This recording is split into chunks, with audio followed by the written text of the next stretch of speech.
Selesai putusan sidang etik menyatakan dipecat tidak dengan hormat atau PTDH, Ferdy Sambo langsung menyatakan banding. Padahal sebelumnya Kapolri Jenderal Listio Sigit mengatakan bahwa Ferdy telah mengajukan surat pengunduran diri, di mana berarti bersedia keluar dari institusi Polri. Namun saat diputuskan dipecat, Sambo justru menyatakan banding meski telah mengakui perbuatan kejamnya. Sebelumnya izin mengajukan banding, mantan Kadif Propam Polri itu juga mengaku menyesali segala perbuatannya khususnya kepada institusi. Ferdy Sambo kemudian menyatakan apapun putusan banding yang dikabulkan nanti, dirinya siap menerima. Terpisah, Kepala Divisi Hubungan Masyarakat Polri Irjen Didi Prasetyo mengatakan pengajuan banding merupakan hak Ferdy Sambo. Didi menyampaikan berdasarkan pasal 69 di Peraturan Polri nomor 7 tahun 2022, Sambo diberi kesempatan untuk melayangkan banding. Ferdy Sambo diberikan kesempatan 3 hari untuk mengajukan banding secara tertulis. Selanjutnya, sesuai dengan pasal 69, Sekretaris KEPP dalam waktu banding 21 hari akan memutuskan keputusannya. Apakah keputusan tersebut sama dengan yang disampaikan pada hari ini atau maksud kami ya seperti yang disampaikan pada kemarin atau ada perubahan? Yang jelas Ferdy Sambo sendiri sudah menyatakan menerima apapun keputusan yang akan diambil sidang bandingnya.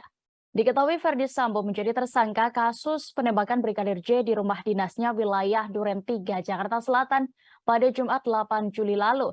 Dalam kasus tersebut, istri Ferdy Sambo yakni Putri Chandrawati juga ditetapkan sebagai tersangka beserta Baradae, Bribka Riki Rizal, dan Kuat Ma'ruf. Berikut Tribuners keterangan dari Ketua Sidang Komisi Kode Etik Kabaintel Polri Komjen Ahmad Doviri selengkapnya. Kesatuan Yanma Polri. A. Terbukti secara sah dan meyakinkan melanggar 1.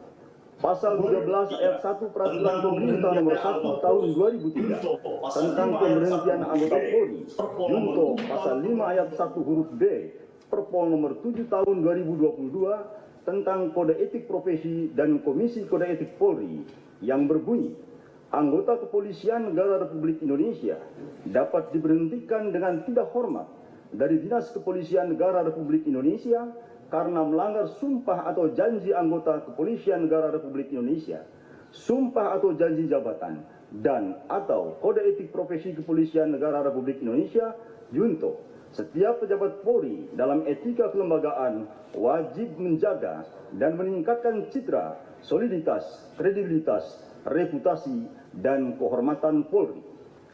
2. Pasal 13 ayat 1 Peraturan Pemerintah nomor 1 tahun 2003 tentang pemberhentian anggota Polri, junto pasal 8 huruf B Perpol nomor 7 tahun 2022 tentang Kode Etik Profesi dan Komisi Kode Etik Polri yang berbunyi, anggota Kepolisian Negara Republik Indonesia dapat diberhentikan dengan tidak hormat dari Dinas Kepolisian Negara Republik Indonesia karena melanggar sumpah atau janji anggota Kepolisian Negara Republik Indonesia, sumpah atau janji jabatan, dan atau Kode Etik Profesi Kepolisian Negara Republik Indonesia, junto. Setiap pejabat Polri dalam etika kepribadian wajib bertanggung jawab, jujur, disiplin, bekerja sama, adil, peduli, responsif, tegas, dan humanis.